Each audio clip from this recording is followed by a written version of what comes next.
कहते हैं सतयुग में एक राजा हुए, अनर्त देश के राजा श्रीमान रैवत महाराज।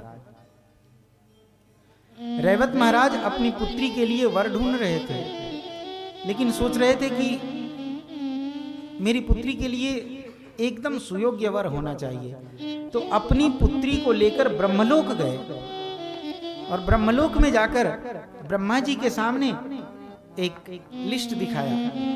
ब्रह्मा जी के सामने एक पर्ची दी और कहा, ब्रह्मा जी आप इस पर्ची में से देखकर बताओ इसमें से कौन सा वर मेरी पुत्री के लिए योग्य है।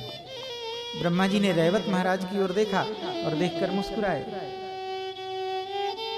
रैवत महाराज ने पूछा, बाबा क्या हुआ, आप मुस्कुरा क्यों रहे? बोले, आप ये जितने लोगों का नाम लिख के लेके आए हैं ना, इनमें से अब कोई भी जीवित नहीं है। क्यों? बोले, अरे आप ब्रह्मलोक में हो, अब ब्रह्मलोक का समय बीत रहा है, इसलिए पृथ्वी लोक का तो आप सतयुग में हुए थे, सतयुग समाप्त हो गया है। आप जिनका नाम लिख के ले आए हो, ये तो सबके सब इनकी पीढ़ियां खत्म हो गई। बाबा अब मैं अपनी पुत्री का विवाह किसके साथ करूंगा? बोले, चिंता मत करो, तुम जब तक यहां से लौट के जाओगे तब तक पृथ्वी पे द्वापर युग आ चुका होगा। शेष जी बलराम के रूप में प्रकट होके आए हैं, उनसे जाकर के तुम विवाह करना अपनी पुत्री का। ये लौट के आए हैं श्री बलराम जी के साथ, अपनी पुत्री रेवती जी का विवाह किया है। भीष्मक महाराज, विदर्भ देश के महाराज श्री भीष्मक, इनकी एक कन्या जिसका नाम रुक्मिणी, इनके 5 पुत्र रुक्मी, रुक्मरथ, रुक्मबाहु, रुक्मकेश, रुक्ममाली, ये 5 पुत्र थे। इनमें से रुक्मी इसका मित्र, जय जय श्री राम, इसका मित्र था शिशुपाल। इसने शिशुपाल से कह रखा था कि मैं अपनी बहन रुक्मिणी का विवाह तेरे साथ करूंगा। भीष्मक महाराज के मन में था, मैं अपनी पुत्री का विवाह द्वारिकाधीश के साथ करूं, कन्हैया के साथ करूं। लेकिन रुक्मी अपने हठ पे तुला हुआ था, अपने पिता को उठाकर जेल के अंदर बंद कर दिया और शिशुपाल को बुला के रख लिया कि शिशुपाल तेरे साथ ही विवाह करूंगा। रुक्मिणी जी के मन में भी था कि मेरा विवाह गोविंद के साथ होवे। रुक्मिणी ने अपने मन में सोचा, क्या करूं? सोचते सोचते एक पत्रिका लिखा और पत्रिका लिखकर एक ब्राह्मण देवता को देकर भेजा है। रुक्मिणी जी जब पत्रिका लिखने लग गई, सबसे पहले सोचने लग गई कि संबोधन क्या लिखा। संबोधन में संकोच हुआ, बड़ा ही सुंदर संबोधन लिखा है। श्रुत्वा गुणान भुवन सुंदर श्रृणमतान्ते, हे भुवन सुंदर, आपके चरणों में मेरा बारंबार प्रणाम है। नारद जी से मैंने आपके गुणों और आपके रूप की प्रशंसा सुनी, आपके प्रति आपके चरणों में मेरा प्रेम हुआ। हे प्रभु, जिस प्रकार पूर्व जन्म में आपका और मेरा मिलन माता पार्वती के पूजन के समय हुआ था, मैं चाहती हूँ इस बार भी मेरा और आपका मिलन माता पार्वती के पूजन के समय हो। मैं कल माता पार्वती का पूजन करने के लिए जाऊंगी, आप वहीं से मेरा हरण करके ले आना। ब्राह्मण देवता आए हैं, ब्राह्मण देवता ने पत्रिका दी, ब्राह्मण देवता के मुख से ही ये पत्रिका पढ़वाई है गोविंद ने। और जैसे ही ये बात सुनी है, गोविंद तुरंत उन ब्राह्मण देवता को लिए और रथ पे आरूढ़ होकर सीधे विदर्भ देश के लिए चल पड़े हैं। दाऊ जी कहीं से आ रहे थे, दाऊ जी ने देखा, दाऊ जी सेवकों से पूछने लगे, अरे कन्हैया कहाँ गया? सेवकों ने कहा, कुछ बताए नहीं। कहाँ गए, कुछ बताए नहीं ना। सबसे पूछने लगे, कहाँ गया कहाँ गया, किसी ने कुछ नहीं बताया। एक सेवक ने बताया, हाँ विदर्भ देश से कोई ब्राह्मण देवता आए थे, उन्हीं के साथ गए हैं। विदर्भ देश से, तो विदर्भ देश का नाम सुनते ही दाऊ जी समझ गए, वहां तो शिशुपाल गया हुआ है, शिशुपाल का विवाह होने वाला है, कहीं कोई घटना ना हो जाए, कोई बात जरूर है। दाऊ जी ने कहा, चलो सेना की तैयारी करो। सेना को तैयार किया गया है, दाऊ जी सेना लेकर पीछे से चले हैं। इधर कन्हैया विदर्भ देश में पहुंचे हैं, रुक्मिणी जी माता पार्वती के सामने आकर हाथ जोड़कर प्रार्थना कर रही हैं, माँ आपके चरणों में प्रणाम है। नमस्ये त्वाम्बिके विष्णुम स्वसंतानयुतां शिवां भूयात् पतिर्मे भगवान् कृष्णस्तदनुमोदताम्।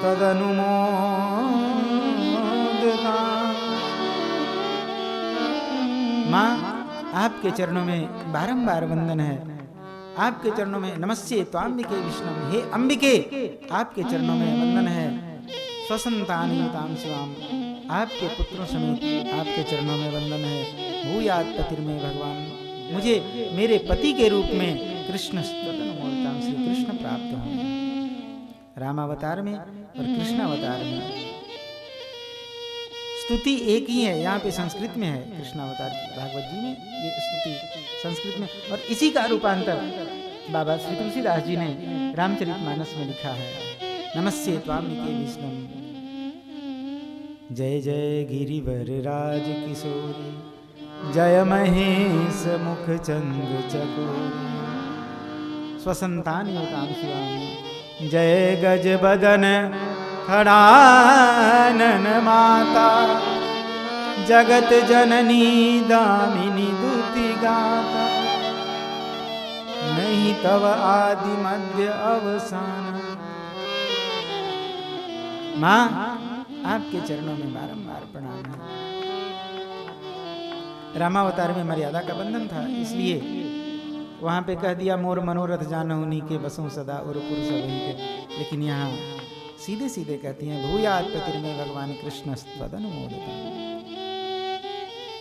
श्री कृष्ण मुझे मेरे पति के रूप में प्राप्त हैं।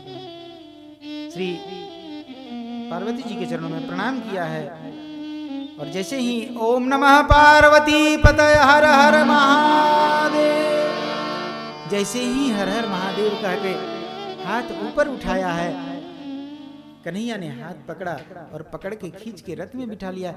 पहले तो रुक्मिणी जी घबराई, ये कौन है, देखा स्वयं गोविंद खड़े थे, देखकर प्रणाम किया है, चरणों में नतमस्तक हुई हैं। कन्हैया से कहा अब आप यहां से जल्दी से चलें। कन्हैया ने कहा रुको तो सही, चुपके चुपके आया जरूर हूं, लेकिन चुपके चुपके जाऊंगा नहीं। कन्हैया ने अपना पांचजन्य शंख निकाला और शंखनाद किया है।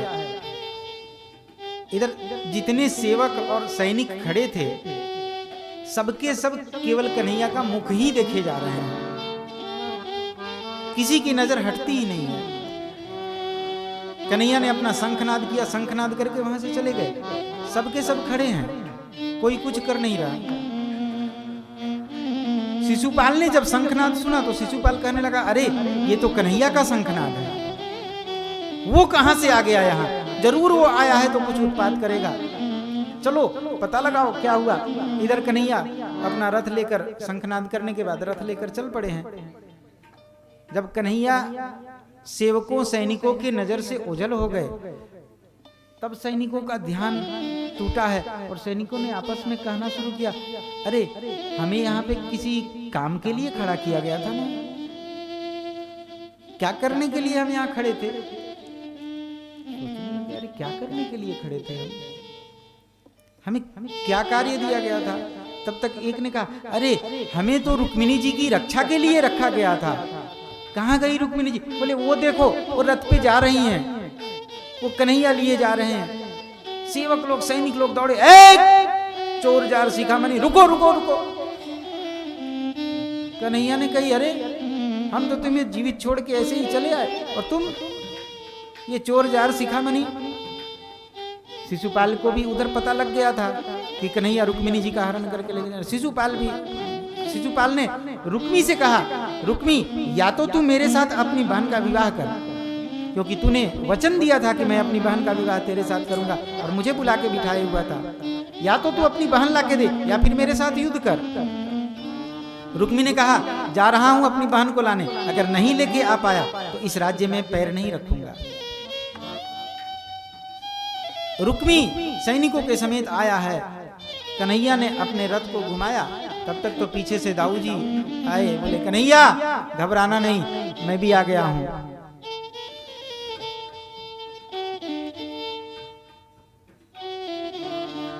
सेवकों सैनिकों के साथ युद्ध होने लगा। कन्हैया को कहा तुम यहाँ से जाओ। कन्हैया वहां से चले। आगे बढ़कर रुक्मी ने कन्हैया का रास्ता रोक लिया है। जय जय श्री राम। रुक्मी ने कन्हैया का रास्ता रोक लिया। कन्हैया ने रुक्मी को पकड़ा और पकड़कर इसे पहले तो युद्ध में परास्त किया और परास्त करने के पश्चात अपने रथ के पीछे बांध लिया है। रथ में घसीटते हुए लेकर आ रहे थे। दाऊ जी उधर सैनिकों को परास्त करके जब लौट के आए हैं, आकर देखा तो कन्हैया रुक्मी को बांधकर घसीटते हुए लेके आ रहे थे। कन्हैया को कहा कन्हैया रुक गए। बोले क्या हुआ? रुक्मी को पकड़ा और रुक्मी को पकड़कर दाऊ जी ने कहा क्यों रे, तुझे अपनी बहन के लिए योग्य वर ही चाहिए था ना।